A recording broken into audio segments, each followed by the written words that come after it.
Hola, yo soy Betty Adán. Este canal se llama Betty por el Mundo. Para legenda em português, clique em configuração. For subtitles in English, please click on settings.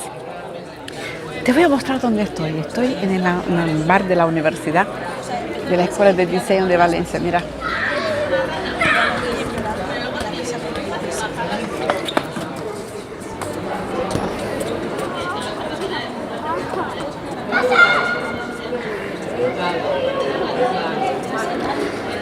Te sigo contando.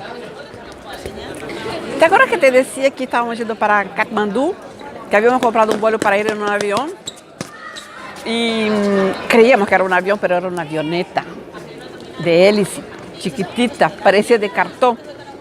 Y los chicos y yo nos miramos así, nadie dijo nada. Pero después de que todos tuvimos miedo. Parecía muy frágil. Y sabes que las azafatas estaban vestidas de la ropa típica de ellas y con unas sandalitas como si fueran hojotas, chanclas así, chanclas, y eran, pero elegantes, ¿no? Nos sentamos cada uno en una ventana para ver el Himalaya, cada uno en una ventana. De repente llega la azafata con una bandeja con unos pedacitos, algo blanco, que yo no entendía lo que era así, preguntando. Yo creía que era caramelo, pero no quisimos. Veo que el hombre al lado mío agarró y ¿sabe lo que era? Era algodón para la presión en el oído. Yo dije, uy, Dios mío, ¿qué nos va a pasar? No pasa nada. Cuando despegue el avión, toda la gente empieza, trac, trac, el ruido, ¿viste? Así, trac, trac, trac, trac. Estaba arreglando las lentes de las cámaras fotográficas para sacar las fotos. Incluso mi hijo, que era fotógrafo, trabajaba con eso en este momento. Y sacando fotos. No vimos el Everest, pero vimos el Himalaya. Y era bonito. Y era buenísimo. Muy bonito. Y a la hora de bajar el avión, parecía que estaba bajando escaleras, o sea, tac, tac, tac, tac, escalones, ¿viste? Subir escaleras. Pero en fin, llegamos, nos quedamos así, maravillados con todo, porque era muy distinto de Varanasi, porque Varanasi es una ciudad palpitante. Y Katmandú, no, a pesar de que muchísimos turistas, pero había paz, había tranquilidad, había silencio. Ellos tienen una plaza muy importante en donde hay tiendas de artesanía, en donde hay cafés, cientos de hoteles, de hostels, de todo. Y los restaurantes, los cafés con terracitas para que vos puedas apreciar lo que va a pasar ahí, ¿no? Olores a salmerio, prendieron velas de mantequillas, vos ves varios olores, vas caminando y ves olores diferentes, muchos templos, y las casas, los templos, las tiendas, todos pequeñitos, porque es una gente, un pueblo muy pequeño, muy bajo de altura. Mi hijo para entrar en los negocios tenía que agachar la cabeza así, y una de mis hijas también un poquito menos que él, pero también muy pequeño. Pero los portales así, los barrotes de las casas y de las tiendas, de todo, todos muy trabajados y algunos con detalles pintados en dorado. De una delicadeza impresionante, muy bien hecho.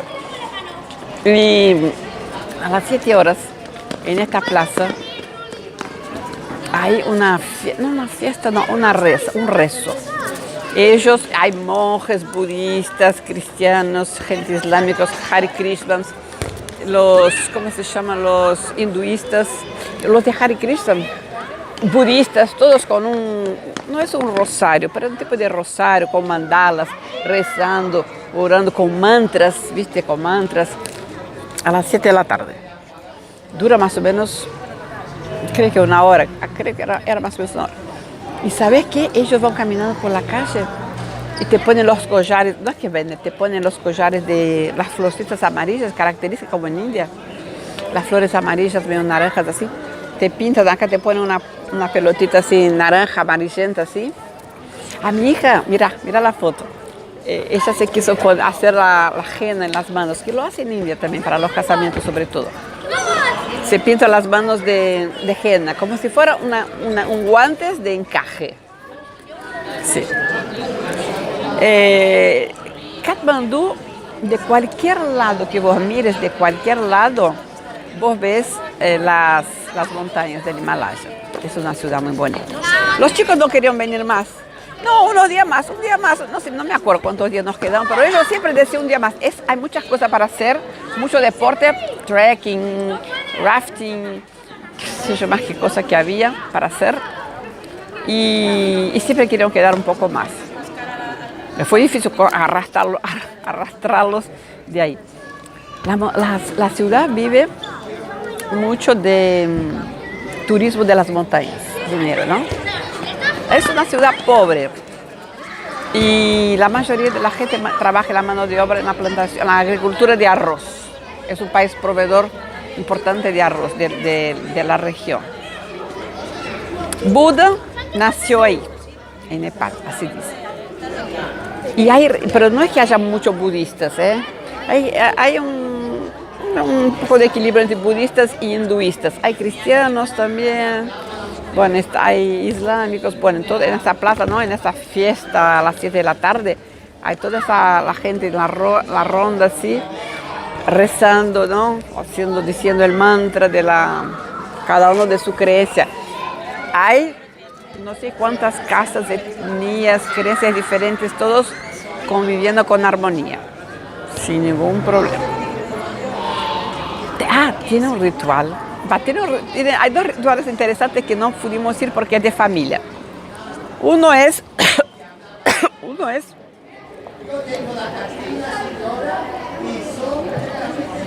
del arroz. Cuando el niño nace, cuando el niño come por primera vez el arroz,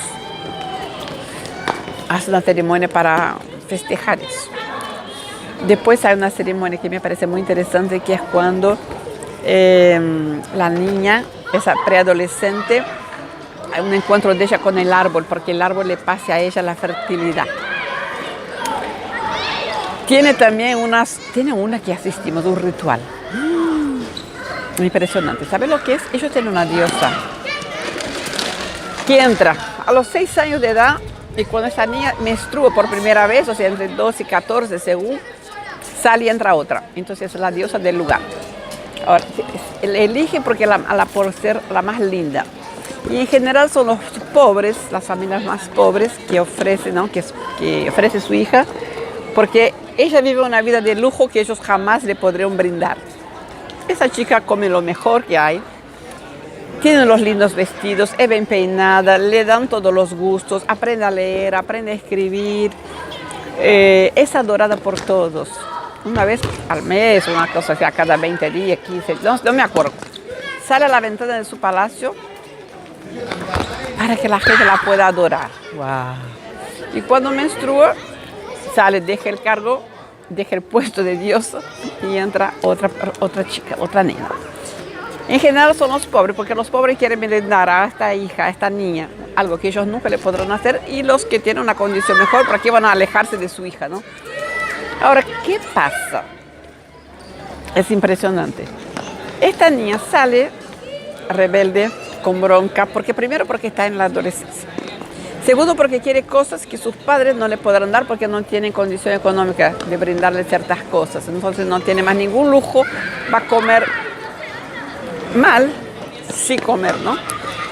Y no va a tener novios y no va a casarse, no va a pasar nada, porque ellos creen que están, como que me voy a casar con una diosa o ex diosa. Es como si estuviera pecando, entonces no se casa.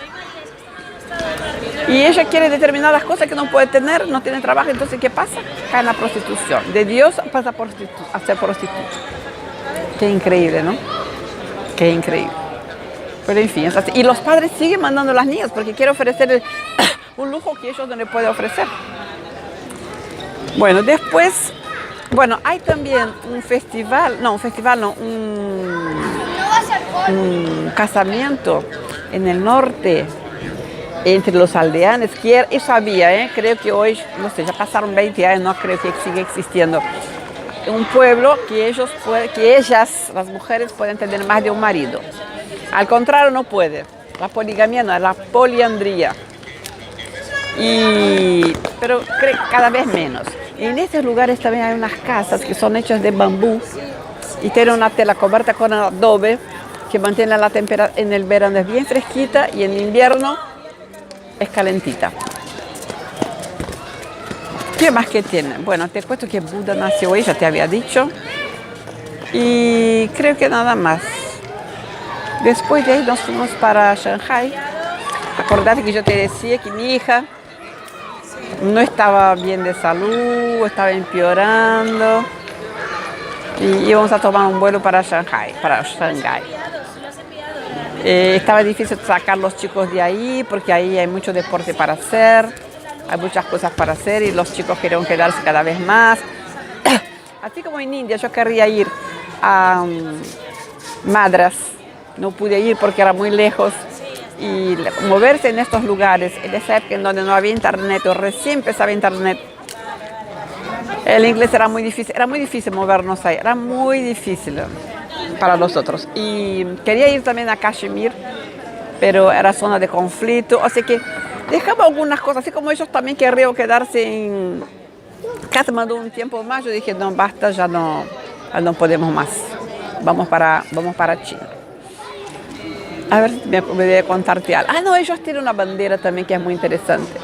Es la única en el mundo que no es rectangular, mira la foto.